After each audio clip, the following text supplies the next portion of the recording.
Another episode in the can. We spoke to Carrie Rose from Rise at 7.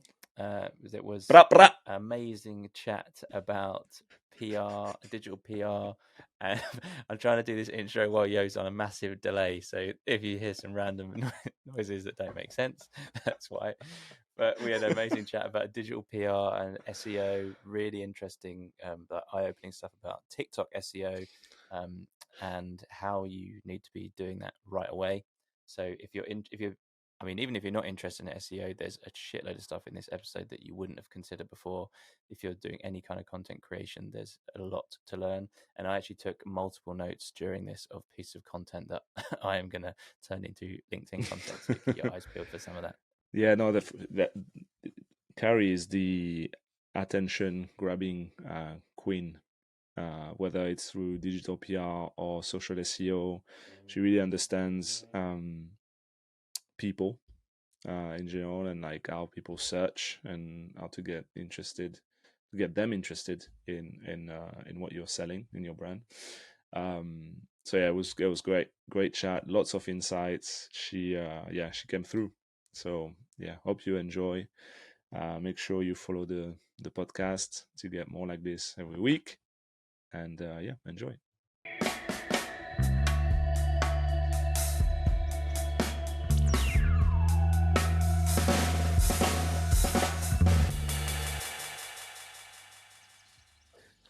Hello. Hey, Hello. hey, Carrie. Hello. That was a good entrance. You just Sorry, jumped in front of the camera. I know. I'm trying to like create a setup where I've got my laptop on charge, but then I've got good lighting, so I'm kind of like pulling extension cables and things like that. I know your pain. I'm sorry that we're late. I just came to sit down my laptop and it's doing that fucking thing where you got the battery on the screen, and you're like, I've got it plugged in and it won't turn on. Yeah, no, honestly, I was a little bit late as well. The train was delayed, so I was running to the office. I didn't want to be late for you guys, but yeah, we're here. We're the things we'll do for the content. I know, yeah, it's all about the content. It's great to have you on the we've been pod. talking about this for a while, haven't we? And we finally got it in. So yeah, we've been in each other's DMs and commenting each other's work and stuff like that. So it's good to finally get some time together and chat everything marketing. Exactly. Obviously, Carrie, we know who you are. And for maybe the 5 people listening that don't know who Carrie Rose is, then maybe we start with just a quick intro for you and get people warmed up. Yeah, of course. So I'm Carrie, born and bred in the UK, but I do a lot of work in both UK and US now. I guess my history, I've always worked in agency side, search marketing specifically. When I talk about search marketing, my main kind of skill set and experience is in organic. So I've worked in 2 of the biggest and best SEO agencies in the UK and probably I'd say Europe. And then I founded my own agency 4 years ago called Rise at 7. So yeah, that's me. You've been modest with that, right? It's been a pretty successful founding. Yes, it has. Yes, it's been a crazy 4 years, really successful, and I have a lot of opinions of why I think that is. So yeah, I'm sure we'll get stuck into it. Yeah, I think one of the reason why you've been very successful is you've tackled some of the things you saw for your client in a different angle, or like a different way, like digital PR and like social SEO and all those good things. But yeah, I think in this episode we really want to pick your brain on like what are the hot topics for you at the moment, or things that you're working on that you think are important in the world of marketing, and like kind of like jam on those. We're very happy to have you on. So let's do this. Sounds good. So I guess we would like to try and start with one of the things that I think you talk a lot about. Maybe like your one of your number one topic is the kind of the social search angle, especially with TikTok. And we'd like to just start with that. See where you are with this this strategy at the moment. Like what does that mean, and how do you like kind of like execute on that, etc. Yeah. Good I to can hear. give you some back history, I guess, of where I started to think about social search and why I think it's so big to this day. So, I guess a bit of history of my thought about SEO and advertising, I guess. So I've always been obsessed with advertising, and I thought to myself, if I ever leave the SEO industry, I'd more than likely go into advertising, because I really interested in the way that people use different advertising principles essentially to capture attention. And one of the things I realized is everyone in marketing is trying to capture attention, whether that is on TikTok, whether that is, in the high street on billboards, that we're literally in the battle of attention. And obviously that was a big part of what I was doing on Google. My job is to capture attention on the SERP. And I think what we're seeing, or what I've seen in particular, is there's two ways of getting in front of customers. And one of the things that advertising does often is they put brands and products in front of people, not actually knowing if that's what they want. We have no idea whether people want to buy a Snicker. We have no idea whether people are actually looking for car insurance. We're just putting our brand out there, hoping that somebody out there wants car insurance right now and they're going to buy from us. Whereas I work in search, I know exactly what people want at every minute of every day. They're literally putting it into Google to find, because they're searching for that product, and we can use that from insight point of view. But what I saw, so it was about a year ago, one of the big things that kind of, I guess, leads our way of making decisions in SEO is keyword volumes. And one of the things that we as a team saw is that keyword volumes on Google for certain keywords, not all, was completely plummeting into the ground. Even down to small things like bars in London. If you look at keyword volumes for bars in London on Google, it's the lowest it's ever been in the last 15 years. Like literally people aren't Googling for bars in London anymore. It's crazy. Yeah. And I remember working with a particular client in the travel space. So the travel space has obviously been really impacted during the pandemic. And we saw search volumes go down for certain travel terms. And there was a lot of panic internally all the way up to the board. Okay, well, there's no demand for this anymore. People aren't wanting to spend the money. We've got a cost of living crisis. And I actually said, no, this isn't a demand problem. It's not that people don't want to go on holiday anymore. It's not that people are looking for lodge holidays and hot tub breaks and things like that. It's just that they're going somewhere else. Where is it they're going? So when we looked into platforms like TikTok and YouTube, even Instagram and Pinterest, bars in London is the highest it's ever been. Literally searches for bars in London are like that on TikTok. You're talking 5,000-6,000 searches a month. People are looking for a certain type of bar in London. Wow. And it was the same for the travel space. So I could see people was going to new channels to search. And what I realized is social then become not only a social platform where you discover brands, but it's also a search platform where people are going to discover answers for search queries. They're looking for products, they're looking for ideas and things like that. So I think that's what transformed my way of thinking. I put that out to the world. About a year ago. And I was like, I'm telling you, TikTok is going to be the next search engine. TikTok is going to be a search platform. We're going to be looking at optimizing on that platform. I think we're actually going to start investing more SEO budget into those, not just TikTok, but YouTube and Pinterest and things like that. And I got annihilated online. I remember there were certain people like, no, it's bullshit. Google will always be the dominant player. The volumes aren't accurate. People aren't actually going. If they are going, it's usually kids. Like, all these different stereotypes. Yeah, full of bullshit. And I'm telling you. So there was a big conference in March in the SEO space, and I stood on stage and I announced that we now have a social SEO team. And this is specific for creating and optimizing content for search on social platforms. Some people thought I was crazy, but that's generated already £1 million since I launched it. And that was a few months back. Yeah. We're working with huge global brands that are like seeing that, even TripAdvisor, if you Google things to do in New York, they're really struggling to capture that traffic. So they're looking at new ways to capture it. And, TikTok and YouTube are the biggest answers right now. So I think we've seen a massive shift from an SEO perspective. And it's one of the biggest opportunities I think SEO should be jumping on. But I think it's really interesting. It makes complete sense, right? If people are naturally in a platform all the time, and there is a search functionality in that platform, I've got people at work that have been telling me for the last couple of months that they find places to go for brunch. That's the kind of thing they do. You know, they're in the world, which I don't live anymore. You can go for brunch on the weekend, and they're like, I just now suggested stuff that comes up in my feed, just like brunch spots Manchester, and they just get it all from TikTok. So it makes complete sense. And if you think about it, that quote that I said at the beginning, that advertising puts brands in front of people not really knowing what we want. I know you guys, I've seen your guys work in previous brands. You guys are creating content, adverts, paid ads, hoping that somebody out there is going to buy your content. But we're expecting them to want our thing, right? Whereas if we're optimizing for SEO on TikTok, we already know they want it because they're searching for it. So it makes conversions and click-through rates so much higher and it's cheaper as well. You know, don't need to put paid behind it. It's purely organic. And you know, you're getting those click-throughs instead. So yeah, I think a lot of people are ignoring it, especially in social as well. What walk us through the process as in as much detail as you want to share.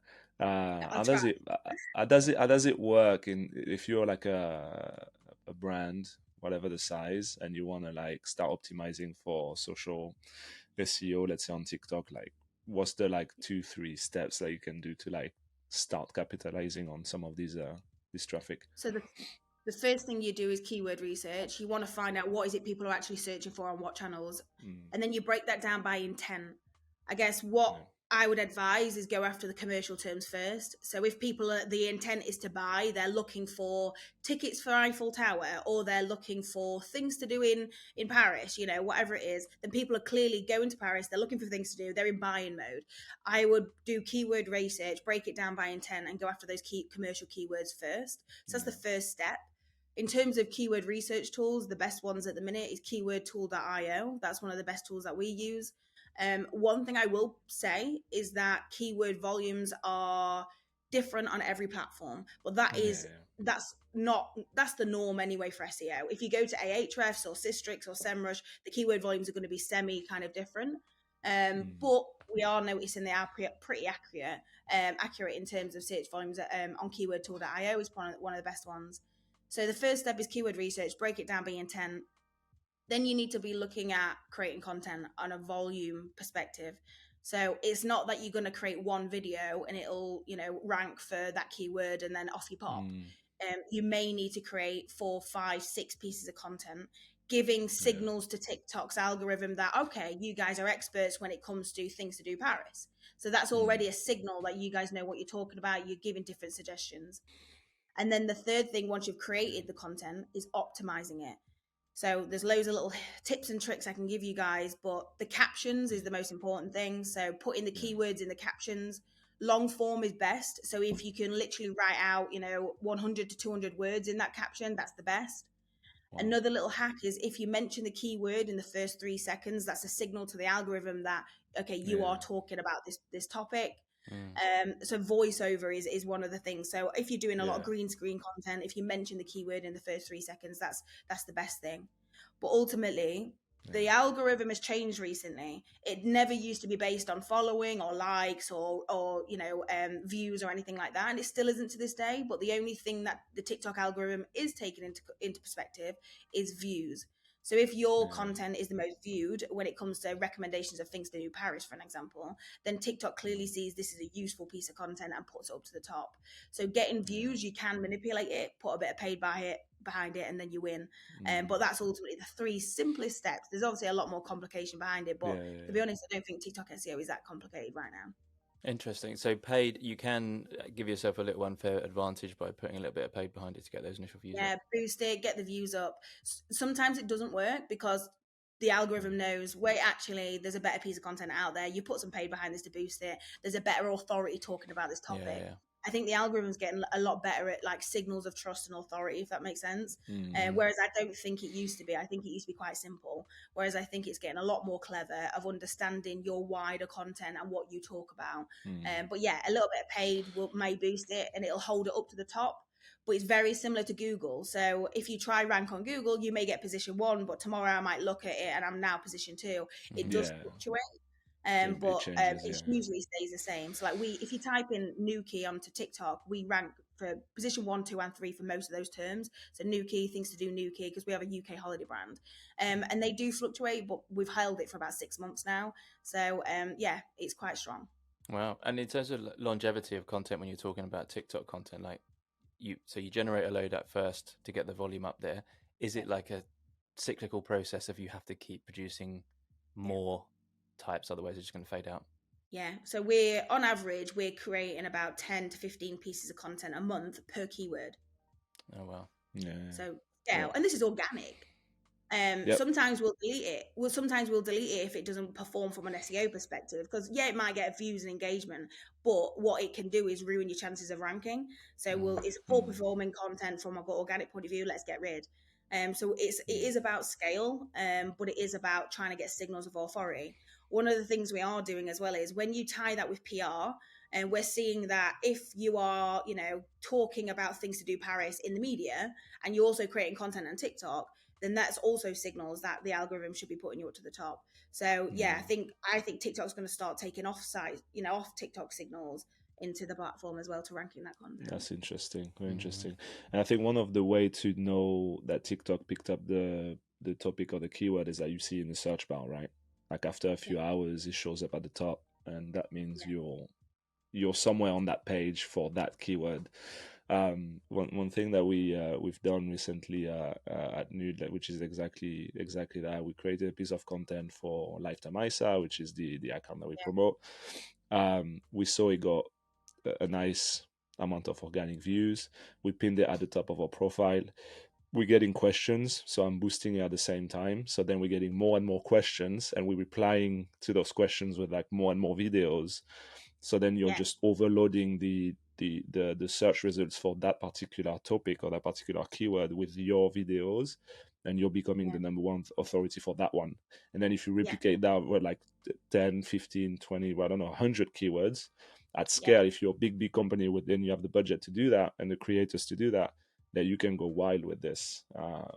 This is so that's exactly it. One of the little hacks that we're doing. So for an example, we've got a video for one of our clients, Dermalogica, that ranks for the keyword skincare. And what we then do is look at, well, what comments and questions are people asking about skincare? And a lot of them are asking, what's the best skincare for dry skin? What's the best skincare for over 55s? They're already people are asking them. So clearly they're searching for them. And that gives us an idea of, when I said we have like 15 pieces of content for one keyword, that creates those ideas for 15 pieces of content. So we'll create, the best ones for dry skin, the best ones for over 55. Those comment tactics is what basically gives us keyword ideas as well. Exactly. So I think taking comments and questions of what people are asking about that one piece of content gives you ideas for what's next. Does that make sense? Yeah, it does. It's like a nice virtuous loop, basically, of like a nice video ranking, more comments, replying to those comments, more videos, more comments, etc., etc. The interesting thing is, so I've been talking about how TikTok is going to be taking searches from Google. And the bigger, it's proven to be. We've got amazing case studies to back it, etc. But one of the things the SEO industry, they struggle is they can't report on it. They're like, we're not going to invest in this because we can't prove that, it's going to drive traffic to our website, because ultimately that's what people want. It's traffic from TikTok to the website. And they want to make money from it. But TikTok is very strict about, we don't want people off our platform. So they've banned external links. You can't get a link from a piece of content. You can have a link in a bio. You can increase, conversions in that way, clear CTAs with paid, etc. But from an organic point of view, TikTok does not like sending people off their platform. So SEOs don't like that. They want traffic to a website. However, what TikTok is now started to report on, so if you go into your TikTok analytics and look at specific videos, it shows you now the average ranking of that video. So it shows this video ranks position 3, for X term. It also shows you, say if you've got 15,000 views of this video, it'll then break it down by 70% of the views came from search, and 30% came from FYP, because that's really the two ways people are going to discover your content. It's the FYP page or it's search. And TikTok now breaks that down. So, SEOs are starting to see data now. They're starting to see, how can I report on this? Which is really interesting. And the number one thing that I think is very exciting is the CTR.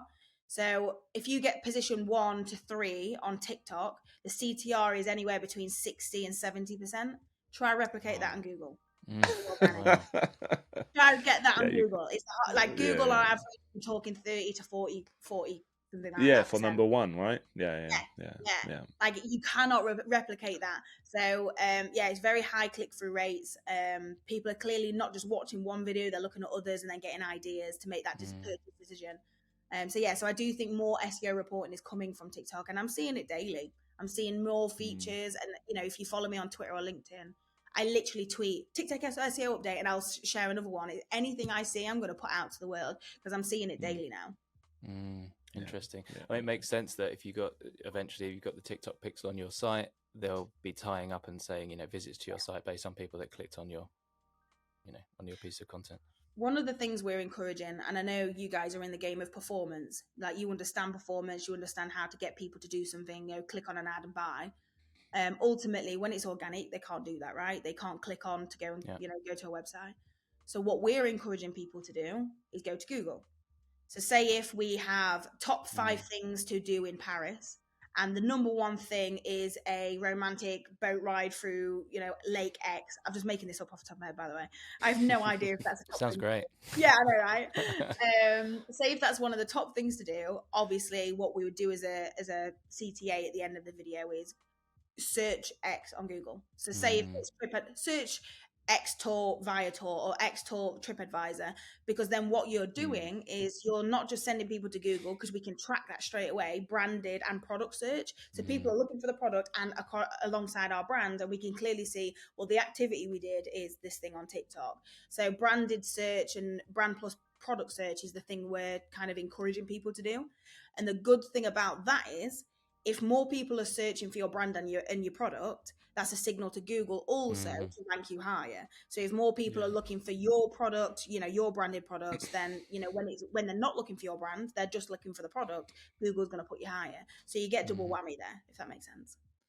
I guess the tricky part there is that if you're not appearing on the page, the first SERP for Google, and I suppose that's a tricky place to play, right? Because people search and they can't find your brand. Exactly. So I'll give you a bit of history, and it might take us onto another kind of topic, I guess. Or that's always been my opinion of where I think advertising is going wrong. So when I used to work in SEO in my old agency, I used to follow adverts, TV adverts, TV commercials, even movies and things, and just see that they're generating demand for things, and often they don't capture it. One of the big case studies that I always talk about, so that's a bit of a different one. I haven't really talked about that much on LinkedIn, but Zara, a couple of years ago, they did this big influencer campaign, and everybody was wearing a pair of pink jeans. And I remember falling in love with them. I was like, I really want a pair of pink jeans. Like, they looked amazing. And all these influencers wearing them, doing these dances, blah, blah, and they really dominated the pink jeans space. However, I was tracking that. I was tracking search, volumes as a result of it. And pink jeans versus pink jeans Zara, pink jeans was like 10 times higher than pink jeans Zara. And if you typed at the time pink jeans into Google, Zara were nowhere to be seen. So they was generating demand for pink jeans, and they didn't even rank for it. And actually it was Next and Boohoo, which was one of my clients, and we got all the traffic. And that's why I was like, you're thick. Like, why are you doing this? And that's the thing. I actually see this happening all the time in influencer, in advertising. They're generating demand for something that they don't actually capture on the other side through SEO. And that's where I come up with Rise at 7. I was like, somebody needs to not just capture demand and think about how to improve SEO. They need to also think cleverly how to generate demand and then capture at the same time. But that's why I started working in this space and created Rise at 7. Yeah, it's very cool. Yeah, you want them to be searching something that, the something pink jean. You don't want to be doing that. When we were at Net-a-Porter, I always used to think that we were in a nice place, because if someone wants to buy an Hermes, whatever, they will search that and we will most likely come up. But then you think about Boohoo and you're like, what the hell? You should, if you're selling just a pair of skinny jeans, the competition there is like unbelievable. So it's incredibly hard. Do you know what's really interesting? I think this is a good little story for anyone that works in SEO. So we work with the Boohoo Group. And if you look at the Boohoo Group, they own Debenhams, they own Boohoo, Nasty Now, Pretty Little Thing. And we actually worked with all of those brands. And somebody asked me the other day, well, surely they compete with each other. Like, surely they don't really want to work with the same agency, because they're like, wait, who gets the traffic? Do we want Pretty Little Thing to get the traffic or Boohoo? And I said, they don't care because they own all the brands as long as they get the clicks. No matter where it goes, whether it's Debenhams, Boohoo, NASA Gal, Pretty Little Thing, as long as they're there in the SERP and they get the clicks, that's it. So that's the Boohoo model. That's what they're doing. They're trying to get as many clicks as possible just by owning the full part of the SERP. So yeah, it's really interesting. I love it. I love SEO in this way. Geeky SEO, you know. Geeky SEO. Yeah. Well, I mean, what about the future of that, though, right? With all the changes that are coming out to the SERPs or like no search AI based stuff. I mean, that's going to be a crazy world in a few years. It is. I have an opinion a little bit on it. So SGE is the Google AI update. Essentially, SGE, search generative experience, is Google is trying to answer people's queries using AI rather than sending people to brands. I don't think people trust it. I don't think people trust AI answers just yet. What I think will happen is I think AI answers on Google will steal traffic from an informational point of view. So say if people are looking for what size is a size 16, you know, what they're looking for, you know, your measurement of your waist and things like that. I think AI will steal those sort of searches and traffic.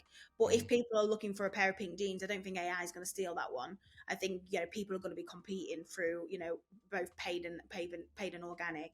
But I do think organic on Google is going to be hit quite big. And I think we're going to be moving away from search engine optimization and to search experience optimization. It's all about, right, well, where are people searching from start to end? You know, they first go to Instagram when they're deciding on a holiday. They then go to Pinterest at things to do. They then go to Google to look for deals. You know, we need to find the full user journey and basically optimize the experience rather than the engine. Does that make sense? Yeah, it does make sense. That's what I think is going to happen. I've got a controversial thought, and you can tell me if I'm wrong or not, right? But in that example you just gave, when people are searching, doing an information search, and the SEO kind of practice of, let's think of all the informational searches that we can have around, let's just say like, size, what size is this? Waist size is a size 16. If I do that search and I arrive at a page and it answers my question, I'm not 100% sure if the average person is like, cool, they've answered my question, I'm going to go and look at the shit they sell, versus I've got my answer, I'm blind to everything else on that page and I'm fucking off back. Exactly it. Yeah, I agree. And that's why, like, I think, you know, funny enough, I work quite a lot in fashion, and when we're trying to attract size guide traffic, really what we're trying to do is get people to trust that our size is better than anybody else's. So, you know, there's a brand thing there that Zara and H&M, their sizes are crap. You know, if you're a size 10, you have to buy size 16 because it won't fit you, etc. So the size guides is more about building trust and optimizing that way, and then hopefully getting the conversion later on. But yeah, I agree. I think people go and get their information and then they bounce. And I think that's the big challenge with informational content on Google in that way. We just got to wait and see what the world of search looks like in the next few years, right? I'm excited. Like, someone said something once. So a very wise guy who I admire massively, he made a statement on stage in the SEO community, and not many people agreed with him. But he said, we all think we're chasing Google. Like, Google's moving so fast, innovating, and we're the ones chasing Google. We're constantly trying to figure out what the next update is going to be. But actually, Google's just chasing us. Google is chasing users. Users are moving faster than Google. And we need to be thinking about users more than anything else. And I 100% agree. So what I've challenged my team, so over the last year and a half, my job is not to optimize and figure out algorithms. It's to figure out people. Because I think people are moving faster.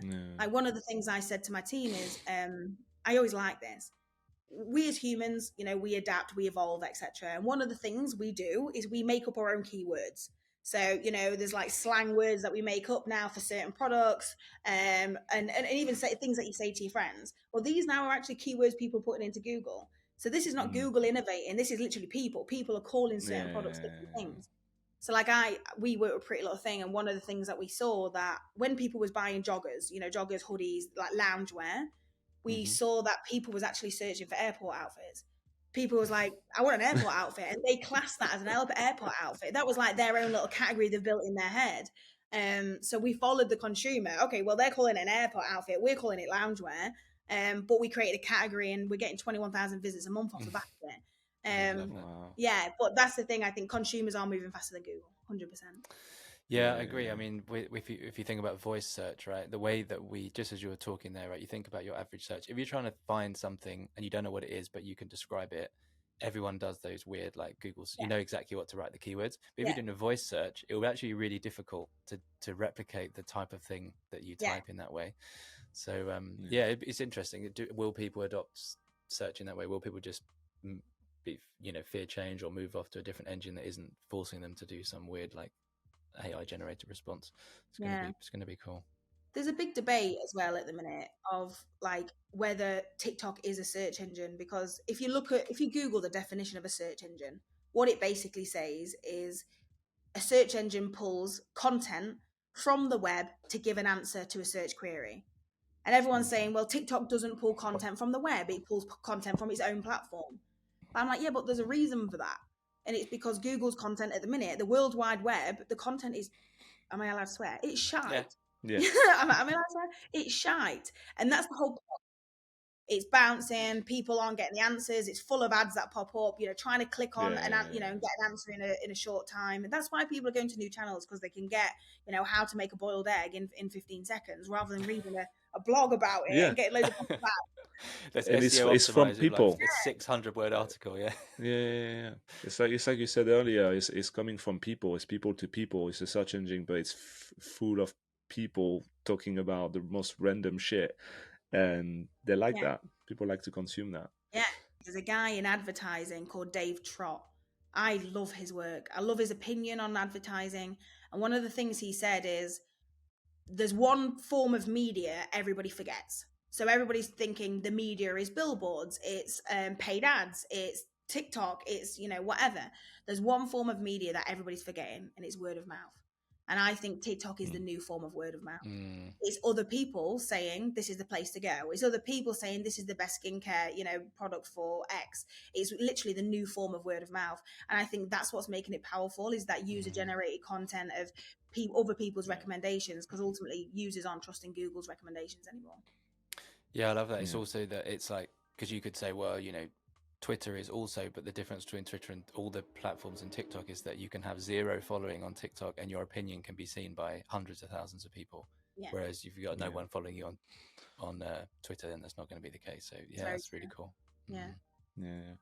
It's a very exciting time. I think the last few years has really changed the game in terms of content marketing and what that is, and the impact that it can have. I feel like up until very like the last few years, last couple of years, maybe 3 years, it became quite dull, or like the same old thing over and over again, like like the more like classic SEO kind of blog type thing, or your brand Instagram account that literally gets 2 likes and and that no one cares about. But in the last few years, I mean, most brands still needs to catch up to like everything that we're saying right now. I feel like there's a major gap still with what it could be and where most brands are, but it's very exciting that you can really revamp your strategy to grab the attention that is available to you now, or with like Instagram Reels or TikTok, or like do you have like some thoughts on like the setup of what you've seen from brands you work with? Like, how do they structure themselves to be able to capitalize on that? Do they use you as an agency to also create, like, to have their like daily content, etc.? Like, I'm assuming yes, but can you talk to us about that? Yeah, sure. I think what I'm seeing with different types of brands is the thing they can't do is create the content, and they have no idea where to distribute it. So I think, it's quite easy writing a 2,000 word article, answering the search queries, putting on Google, getting some traffic, but then turning that 2,000 article into then a short form video on TikTok, maybe then expanding it to a 3-minute on YouTube, then creating pins out of it or GIFs to increasing your brand awareness. I think distribution is the way that people are struggling. Like, okay, if you think about distribution first, where is it people are going to look for this content, and then work backwards? Okay, well, what content do we create on those platforms? I think that's the thing that brands are struggling with. So I think it's the creation part. I do think creating content has got harder okay, I'm actually going to make a statement. It's got harder for brands because it's got more expensive, more time and, consuming in that way. But it's actually got easier for, there's 15, 14-year-olds creating content all day, every day. And I think that's what brands need to touch into, is like how easy it is for them to be creating those content. So yeah, I think it just needs to be a shift in mindset, and thinking about distribution and creating content is actually easier than we think. We're just not using the right people or tools. Does that make sense? Yeah, that's great. How do you deal with a brand that says, when you when you suggest something like that, and they're like, oh, but it needs to be within our tight, rigid, like, brand guidelines, and so therefore you go to a 14 or 15-year-old and they're like, I don't create content this way, so it doesn't work for me. Do you find that's a difficult thing, a difficult sell for some brands? Yeah, it is. It really is. I try and educate them. I do think, I think brand is the thing that can kill brands in a way. Like 100%. when it literally has a brand framework, you got to stick within these boundaries. Often what they're doing is just looking like everybody else. They're trying to create a brand that looks different, but actually they're just creating the same old shit. And, one of the things I've learned, I actually did a TikTok video about this. I'll share it on here. Something I learned from Dave Trott. So Dave Trott, I watch all his videos on YouTube, just obsessed with it. But one of the things people don't realize, so before I got into marketing, I studied psychology. I love psychology. I love the brain and how it works. And essentially, when it comes to advertising, we're trying to steal attention, right? So if there's a brand team like, no, we need to do something different, and we're like, well, we're not going to get attention then. We're not going to stand out in the feed, because what we're currently going through is battle of attention. There is literally millions of pieces of content, and we're dying from it. That's why ad blockers is huge right now. We're constantly dying from too much content overload. But we need to stand out. And there's a psychology reason behind this and how to do it. So, there's that question in marketing, is it better to be better or better to be different? It's always better to be different. And the reason being is, what happens is, say if there is 10 adverts on a TikTok feed, as an example, and I want to place my ad as part of that 1 of 10, I have a 1 in 10 chance of being seen. I have 10% of the share of being seen and remembered. But that's not enough for marketers. We want more. We don't just want 1 in 10 chance. We want more. So when you do something different, so say if 1 out of 9 does something completely different, I'm talking, can you remember the Coinbase advert in the Super Bowl when they had the QR code banging around? QR code, The reason exactly it. The reason they did that is because what happens in the brain, so when we're born, our brain is very binary. So we're quite simple as humans. We think up, down, left, right, black and white. And what that basically means is we group things quite simply. So if we see 9 adverts that all look similar, pushing £299 off sofas, whatever the crap it is, and then all of a sudden this advert comes on screen and there's a banging QR code going around the screen, it stands out. It makes you think, what the hell is that? And what happens is the mind has grouped it into everything that looks like this and everything that looks like that. And all of a sudden, we've gone from 1 in 10, 10%, we've gone to 50%. We've got 50% chance of being seen and remembered now. So immediately you've increased your value and your share of being remembered as an advert. And that's the thing, is being different and kind of stepping out of your comfort zone, stepping out of those brand guidelines. That's the thing that I try and encourage my staff and clients to do. Because ultimately, if we're spending more money on marketing when no one remembers it or sees it, then we're just being added to the pile. Social clip right there. Yeah, no, I love it. Yeah, that's great. Exactly. That's really But I think all of this is a massive opportunity for brands, especially the brands that have budget, to not spend that budget on paid and put that budget into the content creation, which often is not weighted as it should. And it doesn't have to be expensive as well these days. Like, even if you're a small brand with a small budget, and I'm like, that's my daily struggle. Like, you can still work with creators. Like, everyone has a price. You can always find people that can work at the price that you want to create stuff that is going to resonate, and you will grab attention that way. Like, but if you do have budget, I mean, there's like a massive opportunity to double down on grabbing attention that way, for sure. As opposed to paid ads, and one fuels the other as well. That's the beauty these days as well. It's like our jobs, like, I think I know, like, my job a few years ago was so different to the job today. Like, before, it was like the ads, the performance stuff was different from the brand stuff, than the social media team. Like, it was always really siloed, and it was wrong too, but it was, at the time, it was a bit more right. But today it's so like, if you're still doing that, it's so wrong. Everything is like kind of the same thing, like something that pops on organically. If you do it right, that becomes your ad, and like you said, it will be different because it's been created differently. You already got the organic approval, right? The engagement organically and the comments and stuff. So it will work as an ad too. But yeah, one thing I will say is we've had quite a few smaller brands get in touch with us recently, and they want to test out TikTok SEO. But when I ask the question, well, what are you doing on TikTok already? And their answer is, oh, we haven't really done anything on there yet. I always say, well, TikTok SEO isn't the answer for you just yet. And the reason being is, ultimately, if people are searching for, a certain query and you guys come up and it's the first time they've seen you on TikTok, then you won't get that conversion because it's the first time they've seen you as a brand. They haven't got that brand trust. They have no idea whether you're an expert.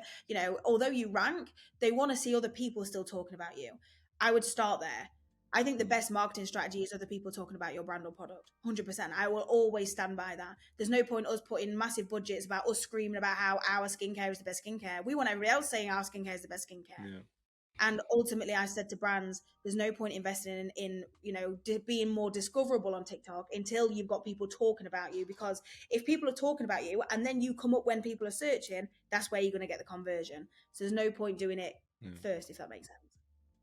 Mm-hmm. Yeah, it does make sense. Yeah. I've been working with a guitar brand recently, and an idea that we kind of put forward for them was that get a little pot of budget aside each month and turn it into like an urban legend that if you make content as just me as a guitarist, right, and I tag them or I say in the caption or in that I'm using that guitar, then we're going to be monitoring for that, and there's going to pick a few a month. We're going to put like £1,000 behind it, and they're going to get a shitload of views, make sure audience happy, but also over time people start searching for that brand and they're not just seeing your content, they're seeing shitloads of other UGC content, and it's all organic. Yeah, it's perfect. That's perfect. Simple strategy. Getting other people to recommend your brand. There's a value exchange because they're going to get the reach, the views, and things like that. So they're not just doing it for free. They get something off the back of that. It's perfect. It's exactly it. Sometimes it's tricky to get people to like it, the holy grail is getting UGC, and some brands obviously can just attract it without needing to do anything to facilitate people to do that. But it can be a hard barrier, right? It's difficult to say to someone, you guys need to go and just generate a load of UGC. It's like, well, if people aren't talking about me already, like how can I make them do that? But I think there's ways you can approach it. Yeah, for sure. One of the things we did, for an example, so we had this hair product client. Essentially, it was a hair styler. So you could change the head on it. So if I wanted straight hair or curly hair, wavy hair, basically I could, change the head and have different hairstyle every day. And I guess, we could create creators talking about that product, reviewing it, whatever. And that's, an easy way of getting creators to talk about our product. But what we actually did is to try to find, well, what is it people are already saying? So we looked on Twitter, we looked on Reddit, we looked on customer reviews and found common themes. And a lot of people was basically saying that these, different heads that you put on this hair tool look like sex toys. They did. They look like dildos. Like if you accidentally had one in the background of a video on it looks like you got a sex toy in the background. Yeah. So we did this campaign about, curl your hair, not your toes. That's great. Just really kind of creative ads. But what that did is got people like, oh my god, everybody keeps saying mine looks like a sex toy, and then they're getting engaged. So then people was creating organic videos saying my mum walked in and thought this was a dildo, etc., etc. But we was getting millions of views for free because what we did is we found a story, a narrative that got people telling their stories as well. And all we did is found that in reviews, like everyone says these look like sex toys. So that was one little kind of like story starter that everybody started to get involved in, and they all had their own comical narrative to tell, and it got free content, people talking. That's amazing. Looks like sex toys. I'd love to know how many other brands, like competing brands, in their marketing meetings, like how can we make ours look like a dildo now? We need to jump on this trend. I know, and it was just obviously by accident. That's wicked. I saw someone, I think it was on TikTok actually, this guy was breaking down some like different viral loops. We have a viral loop like in a product. and she was using, I can't remember the brand. I mean, there's quite a few examples now, right? But a beauty brand that designs a bottle that looks unique. So when you have an influencer and it's like on their dresser and they're doing like a makeup video, whatever, that is the loop itself. People are seeing the bottle, so they're designing like, how can we optimize a bottle so people don't hide it when they're doing their videos, and they put it on, they have it in That's the shot nice. as just almost like a piece of decoration. I thought that was like super genius idea. Yeah, really, really nice. I like that. I was going to move on to PR stuff. I'll give you a chance with his delay to. No, go for it. I don't know why Oh, I'm you delayed, seem a but bit no. rushed Going to the next topic. No, I'm shy. I'm like, I don't want to like over talk on top of you. I don't know why. I've got a delay. Internet, Like it's so fast. It's like you got a delay because you're fast enough. I think I'm not delayed. I'm in the future. I'm in advance. Yeah. I think I'm ahead, and then you're just catching up. Exactly. That's what's happening. Okay. All right. No, go for it, Jake. Go for it. So Carrie, so digital PR is something that you talk about a lot, and it's great. It's a really interesting subject, I think. And I heard the other day, I don't know if it's public knowledge or not, but OK Magazine is like winding up their print and they're just going fully online. And obviously a lot of magazines are doing that and have done that recently. And then there's someone I know who has a very successful podcast, and she says that when she gets picked up in print, the impact on her and the podcast, like in the industry, is she can feel that, right? So it like builds a level of kind of, people like cachet, whatever, with people that are in the industry. But when she gets the digital mentions, that doesn't happen. But that's when she can then connect with like the general consumer. So I thought that was really interesting. And my question to you is like, do you think that, because I know you started off in kind of traditional PR, do you think it's a shame that print and that kind of original PR is kind of going that way, or do you think it's just the future? Oh, good question. I just think it's the future. I think in reality, these are businesses, right? They're trying to make money and survive, and it costs money to print these papers. People, if you look at old school movies, you'll see little scenes of people grabbing newspapers whilst they're walking to work, and stood on the tube, reading a paper. You rarely see that now. Like that, people don't have that level of exposure when it comes to print, even down to magazines. Like I remember when I was younger, I used to always have a magazine, whether it's, if I got in a car to drive to to a holiday resort or something, and it was a 2-hour drive, I always had a magazine, as a kid in the back. You just don't do those things anymore. So I guess the opportunity to capture kind of attention and readers and things like that is just declining. So the best way is through online. And there's a couple of ways people are making money online when it comes to OK Magazine, Daily Mail and things like that. Ultimately, they're doing affiliate programs. So every time they have a link to a website, so say if they're linking to Go Compare or they're linking to even Amazon, they get a bit of cash every time someone clicks and buys.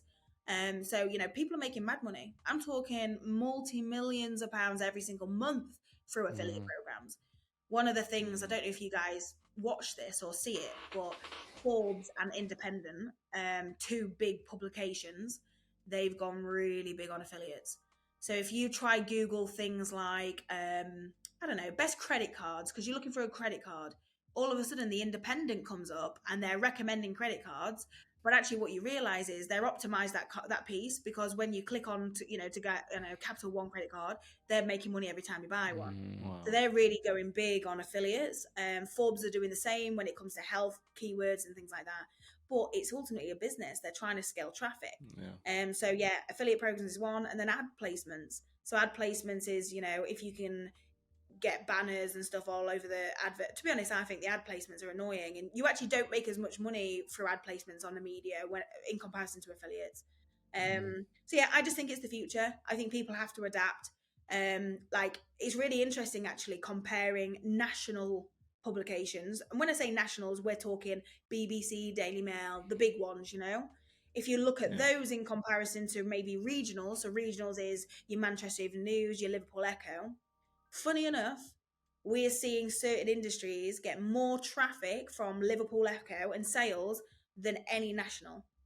So we're seeing many subcultures of, people are going to the Liverpool Echo because they're looking for beauty tips, they're looking for new products that are trending, and they're, getting that trust from the media, and they're then clicking from the Liverpool Echo to buy the product. we work a lot in beauty, and we're seeing Liverpool Echo and Manchester Evening News as like the two biggest publications to drive traffic. So I think the media going digital, and if making money off that through affiliate programs is just the way forward. It's just the way that they're going to go.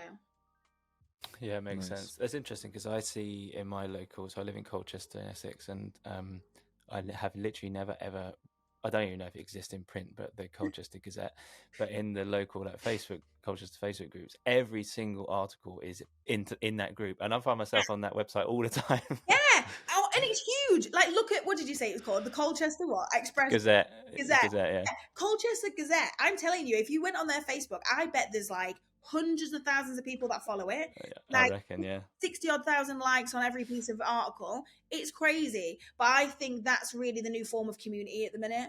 Like, we have, in life, we've lost that feeling of community, neighbours, things like that. But the Colchester Gazette is kind of capturing that, local news, local gossip, whatever the hell it is. But they're also bringing in trending gossip, trending products, blah blah, into their stories. The huge opportunities to get in onto those Colchester Gazettes. I wanted to ask you, do you have a formula to? I know. I think some part of your strategy is like working backward from what the title would be interesting for them, and then you build a campaign reverse engineering that. Is there like a formula, like a Carrie Rose formula for finding those subjects? Because I feel you can do it for like any industry. At this point, you're like the expert for this. You're in your agency, but like, is there like a few steps for people who want to like? There is, and I'll tell you a fun story about this. So typically when we win a client, especially if it's somebody like that's founder led, the founder has hired us because they want PR, they want press. If you ask them what publication is your dream to land on, they're always going to say the big ones. I want to be on the BBC. I want to be on Daily Mail. So I had one client in particular, and I remember saying to him, what's your dream publication? Where do you want to land? And he said Forbes. And I'm thinking, why would you be on Forbes? And I was thinking, this is an ego thing. He's the owner. He wants to be on Forbes. He wants to be seen as like an authority, I guess, in business and entrepreneurship, even though his business was in the spa space, so selling spa deals and things like that. Well, he was like, I really want to be on Forbes. So I was like, do you know what? I could sit here and, argue till the cows come home, but I'm just gonna show him.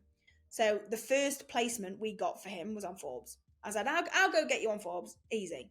Within a couple of days, we got him a placement on the Forbes, and he was so excited, sending it to his wife. Like, oh my, the first time the business has ever been on Forbes, like, this is huge for us. And I said to him, wait till you see this, even better. And he was like, what? I went, guess how many people have gone from the Forbes article to your website? And he's like, how many? And I said, 4. 4 people have clicked from the Forbes to your website. And I said, so what we've learned here is your audience aren't on Forbes. We need to find where your audience are. So what we do is we look at traffic from the media already. So go into Google Analytics and look at, well, what media has already talked about you in the past, in the last 10 years. Let's look at where traffic has come from historically. We then do some audience research of what publications people go to when they're looking for spa deals or spa travel and things like that. And then we also look at the top traffic pages on every single publication. So if we know that the travel section of the Independent gets, 1 million visits per month, whereas the Daily Mail travel section gets 10,000, visits per month, then we know we want to get our publication, our brand, in the Independent. So we work backwards in, rather than thinking about, we want to get in Forbes, we actually go where the traffic is. So we look at, well, where's the traffic? Where are people reading? And then we go and attack that. And the best way to do that is, okay, well, say if the Independent travel section is the place we want to be. Well, what is it they talk about? We can put that into a tool called BuzzSumo. BuzzSumo then pulls out the top headlines, the most engaged articles. And already that's what journalists want. They want engagement, traffic, social shares. So we'll go, okay, well, this topic every single time is talked about gets the most engagement and traffic. Then let's go create something to go talk about that. So I don't know if you guys know, but funny enough, the most engaged topic on the Daily Mail is anything to do with stars. Daily Mail people love the stars. They love anything to do with like... As in the stars in the sky? Yeah, they honestly, it's crazy. You wouldn't believe it. Yeah, so when it comes to travel, people love talking about sunsets and stars and the best place to see the northern lights, that sort of travel kind of, what's going up in the sky. So my job is then to apply that to my client. So, okay, we've got something to say probably about that, and then get ourselves in the Daily Mail or Independent, whatever it is. So yeah, we work backwards, create the stories to basically go and target Independent in that way. Does that make sense? Mm-hmm. Yeah, it's very cool. And is it getting the idea of like or finding out that things about the stars people love, that's just from the volume of content they put out must mean that people are engaging with that. Yeah, so if you look on, so there's a tool called BuzzSumo. I think it's quite cheap. I think it's honestly like you can get a single seat on it for like £20 or something like that a month. But if you type in the Daily Mail, put in the URL of dailymail.com/travel, for an example, it will pull the last 5 years of articles and it will rank it by the most traffic, social shares, engagements. So right. Well, every time they talk about stars, for some weird reason, it's getting mad shares. So the Daily Mail is just going to go crazy about stars because they're trying to capture traffic. So my job is then to go, okay, well, hey, travel client, we've got something to do with stars. Like we had this stargazing spa product. So you basically go to these spas middle of the night, midnight, and you can do stargazing. You get all these like amazing experience. So we already had a product that we could attach to that narrative. So, that made sense and it was really easy to do. Whereas sometimes you have to be creative. Sometimes you have to be creative. Yeah. So another angle I can tell you. So I was working with a sneaker client and they sell sneakers, all different types. And they wanted, PR. They wanted to get traffic to the website, PR placements, people talking about them organically. But I was like, but we want to find out, well, what is it people are talking about? And then work backwards. Well, what we found that everybody was talking at the time, the biggest trending topics, everyone was talking about was Squid Game. So, you wouldn't be able to attach Squid Game to sneakers. But when we actually looked deeper into this, what we actually found is, I don't know if you guys ever did, but if you watch Squid Game, they all wear these boiler suits and then a pair of white Vans. And we looked on searches on our website for white Vans because we sold Vans as products on our site. And we saw it was skyrocketed. It was like over 4,000% people was trying to buy a pair of white Vans. It was like, no way, the Squid Game, going viral on Netflix and, Twitter and stuff, it's generated demand for white Vans. Well, let's put ourselves at the center of that topic. So we basically pushed that piece of data out. It went viral. We got over 1,000 media placements. You name it, we was on it. USA Today, Dazed, all Hype Beast, all the big publications you can think of. And actually Netflix retweeted it and was like, Squid Game is generating demand for white Vans, and we got all the traffic and all the placements. So yeah, just applying yourself to a trending topic in PR is the easiest way to get press. That's amazing. Wow. And do you still have to? Sorry, I've bombarded you with questions, but right. Is a press release still a thing? Like when you generate that piece of content, how do you get it in front of people that might publish it? I despise press releases. So if any other agency PR will be listening to this, like, no, you've got to have a press release, you've got to have a boilerplate and all this sort of stuff. Bollocks. It's absolute bollocks. All we do is to say, I've got to capture attention, right? I need journalists to open my email more than anybody else's, and they're not going to read a 2,000 press release with all nicely designed and that. I literally email journalists saying like, hey Ellie, FYI, Squid Game massive. Well, we've basically just found some data showing that white Vans is up 4,000%. Like, it's exclusive data. No fucker else is going to give you this, because of Squid Game is generating this trend. And we give her exclusive data, and we send her. Oh, we've got you some imagery as well. She's like, yeah, thank you. Within minutes, she's got it up online. So we literally, I literally talk to journalists like I'm talking to my mate. I don't have press releases. The way I capture attention is I always give them a headline. Ellie, this is the sort of headline I'm thinking. And she's like, you've done my job for me. Thank you so much. Copy, paste, live. And it's usually live within 15 minutes. So that's our jobs. Our jobs is to, number one, stand out in emails. And number two, capture attention. And I guess traditionally PR people, they'll always argue, you need relationships. Like Ellie. I'm saying Ellie. I don't know who fucking Ellie is. I've never spoken to him alive. But now she does. Now she knows I'm going to give her something next time valuable. So I don't think relationships is the thing that people need in PR. You just need really good stories. And I think if you can learn to tell stories, then you're in. Amazing. And that is why I always wanted to work with you. And one day I will. One day. I will. Well, lifetime ISAs, I'm sure I can come up with something. You'll be seeing stars when you see the rate of our lifetime ISA. How to buy a house on the moon. Yeah, exactly. Yeah, buy a house on the moon would be you'd be quicker to save for the Yeah. moon than to save for London.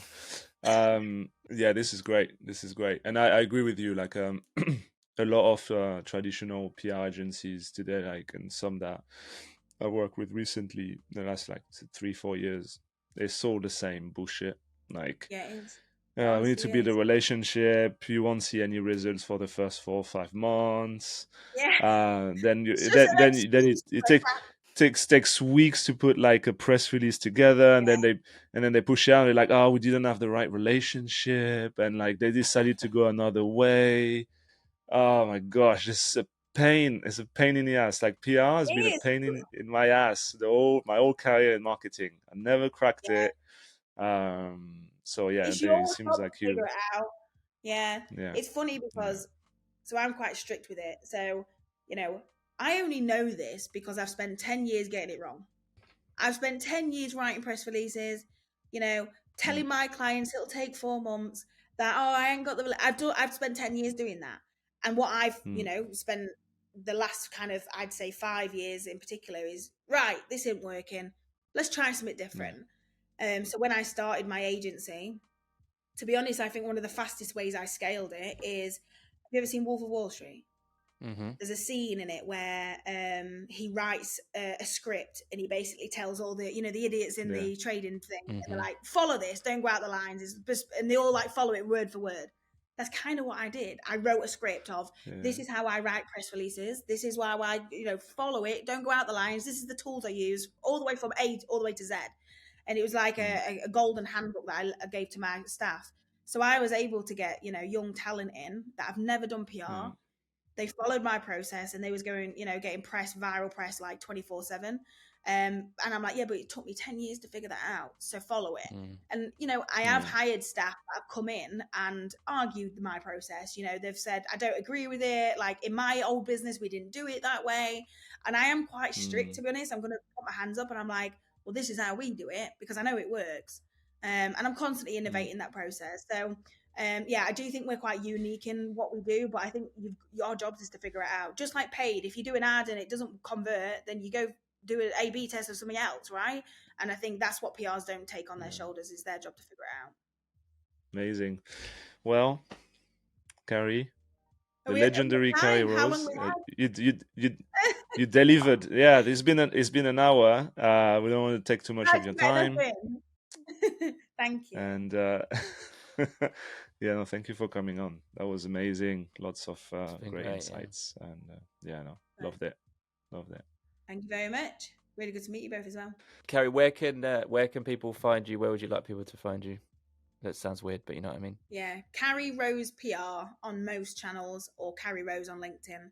It's funny because my handle says Carrie Rose PR, and I still do PR, but actually I'm a content marketer. That's really what I'm good at. Yeah. So I actually thought, shall I drop the PR on the handle? But yeah, I think that would. I've already got my brand, So but yeah, Carrie Rose Mm. PR on everything, most channels. Well, thank you so much for spending an you. hour with us. It's been really, really great.